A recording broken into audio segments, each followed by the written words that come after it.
and it's me, it's Mark, it's the, Kevin Systrom at Instagram, it's all of these people, understood this consciously, and we did it anyway. That culture is missing here. So part of what we're trying to do to achieve those goals is like take really big, audacious points of view on the world and then train ourselves to be patient. And it's really, really hard.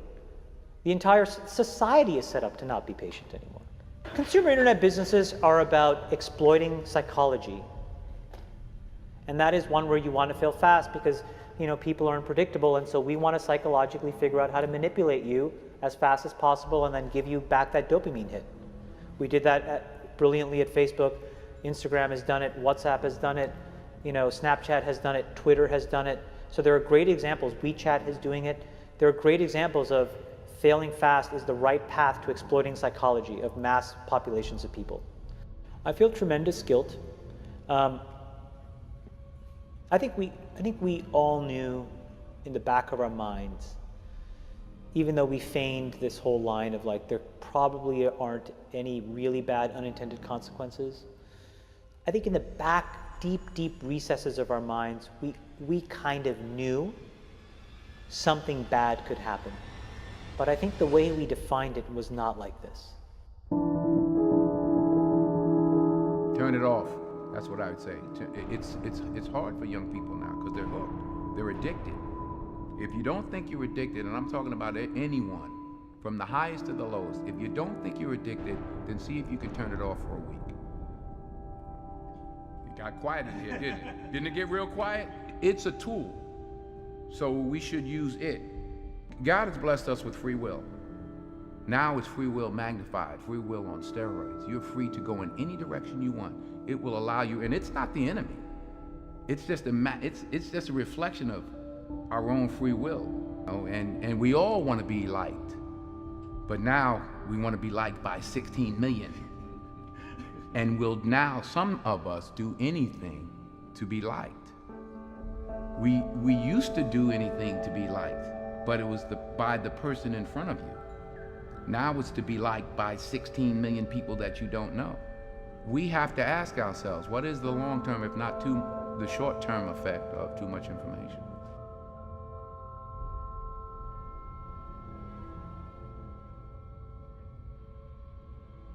So the context was I was at Stanford and the dean asked me to speak to the MBA students. And in it, what I was talking about was, the question was, what do you think the long-term effects of social media in general are? And unfortunately, what happened was, I think it's easy to characterize what I said just as a Facebook-specific thing because I worked there and I was a key part of growing it. The reality of what I was... Explain what you said at the time. So about what I said Facebook. was, I think the tools that have been created today are starting to erode the social fabric of how society works. And what I meant by that is the following thing.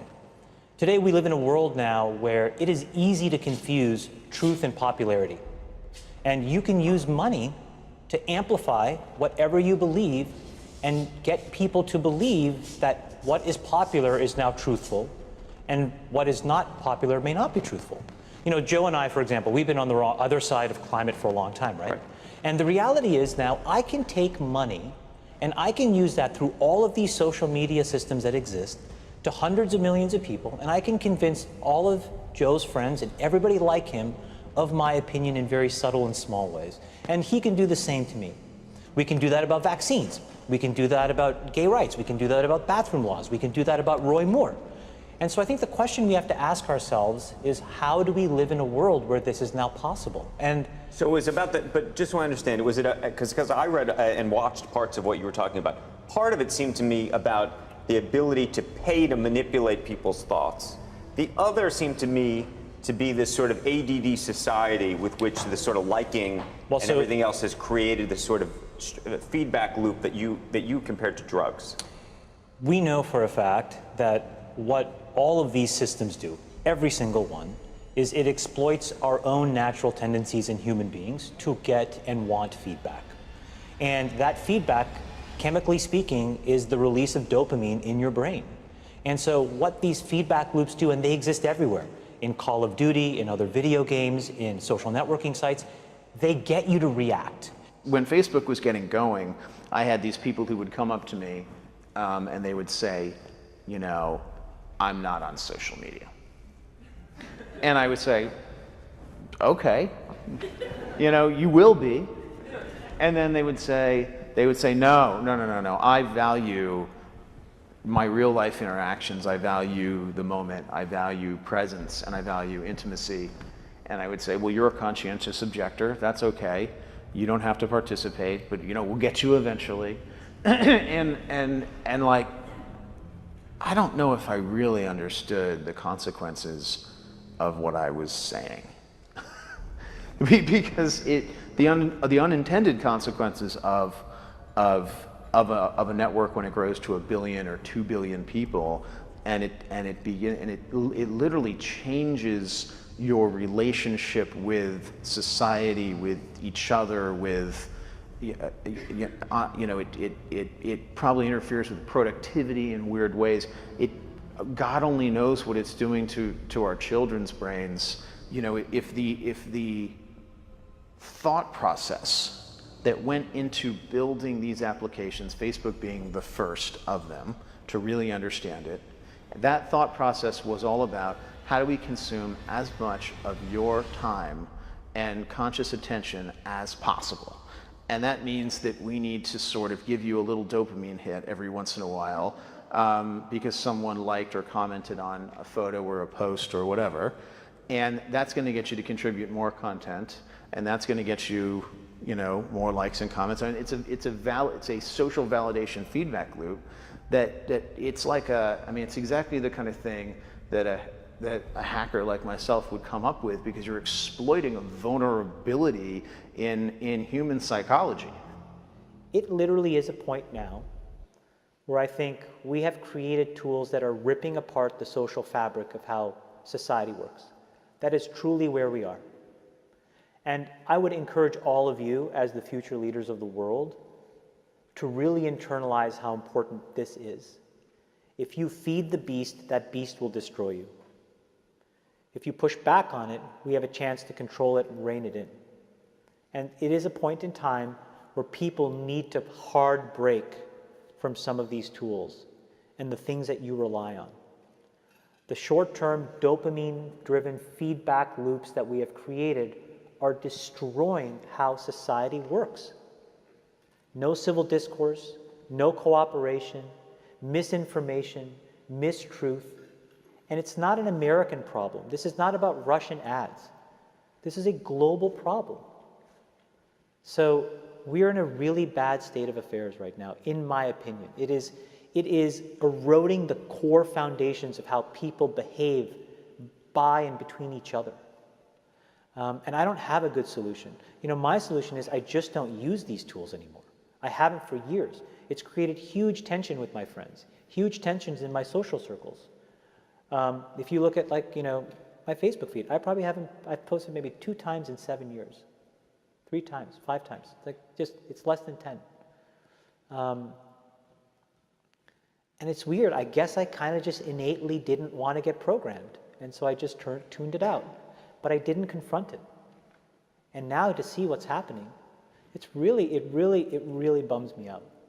Like, think about, like, there were these examples where there was a hoax in WhatsApp where in some, like, village in India, people were, like, afraid that their kids were going to get kidnapped, etc.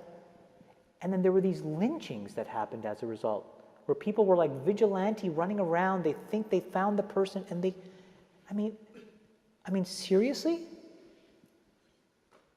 Like, that's what we're dealing with. You know, imagine, like, when you take that to the extreme, where, you know, bad actors can now manipulate large swaths of people to do anything you want. It's a really, really bad state of affairs. And we compound the problem, right? We curate our lives around this perceived sense of perfection because we get rewarded in these short-term signals, hearts, likes, thumbs up, and we conflate that with value, and we conflate it with truth.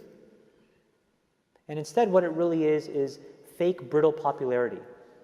that's short term and that leaves you even more, and admit it, vacant and empty before you did it. Because then it forces you into this vicious cycle where you're like, what's the next thing I need to do now? Because I need it back. Think about that compounded by 2 billion people. And then think about how people react then to the perceptions of others. It's really bad. So you're training your brain here, whether you think it or not, whether you know it or not, whether you acknowledge it or not. Acknowledge that these things where you're spending hours a day are rewiring your psychology and physiology in a way that now you have to use to go and figure out how to be productive in the commercial world. So if you don't change this, you are going to get the same behaviors over here. Change this. There's a reason why Steve Jobs was like anti-social media. I am telling you I'm not on these fucking apps. I'm not him by any stretch of the imagination. But I am proactively trying to rewire my brain chemistry to not be short-term focused. I'm telling you they're linked.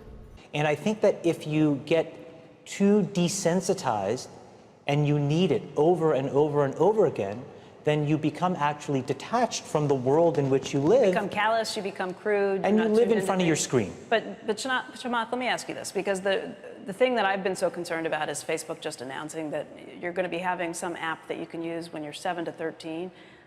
I mean, it's one thing for us to be doing this, but to be hooking your kids on something that you're describing as a dopamine fix at that age, that's crazy. So look, I think in the case of Facebook specifically, I think they have probably done more than any other company, quite honestly, to try to fix it because of all of the companies, and I've seen them all up close.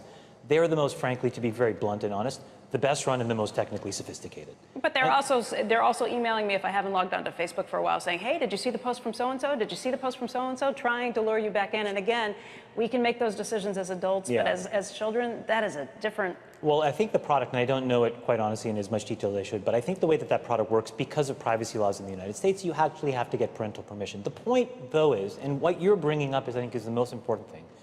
We all have never taken a step back and actually asked ourselves, how should we be interacting with these things now, 7 years into it? And what should we be expecting of the internet at large? Look, the reality may be the entire business model of the internet may be fundamentally somewhat broken, right? Because we allow ourselves to get interacted with in ways where we don't necessarily control the medium or the messenger. And we are not putting up any barriers to ever give yourself any downtime from that either. Exactly. And so it may mean that we all collectively need to figure out, not just individuals, but also the companies, also governments, quite honestly, how different business models need to exist so that we can actually divorce ourselves from how this stuff is working. What goes on? Tonight here, a warning about Facebook and what some believe it's doing to kids. The warning comes from two of the company's earliest executives. Carter Evans is following this. We kind of knew something bad could happen. Chamath Palihapitiya, a former Facebook executive once in charge of user growth, now says he has tremendous guilt about the social network he helped build. We have created tools that are ripping apart the social fabric of how society works. And it's influencing the next generation. Studies show 92% of teens go online daily, and 1 in 5 young people regularly wake up in the night to send or check messages on social media. People need to hard break from some of these tools and the things that you rely on. The short-term dopamine-driven feedback loops that we have created are destroying how society works. No civil discourse, no cooperation, misinformation, mistruth. Bad actors can now manipulate large swaths of people to do anything you want. He's not the only social media executive blowing the whistle. Former Facebook president Sean Parker recently said the initial goal was to get people hooked. You're exploiting a vulnerability in human psychology. The inventors, creators understood this consciously, and we did it anyway. We have to hold the tech industry accountable. Jim Steyer is founder of Common Sense Media. They, in many cases, have ignored the consequences, some of the downsides of some of the innovations they brought to our society. You don't realize it, but you are being programmed. It was unintentional, but now you got to decide how much you're willing to give up.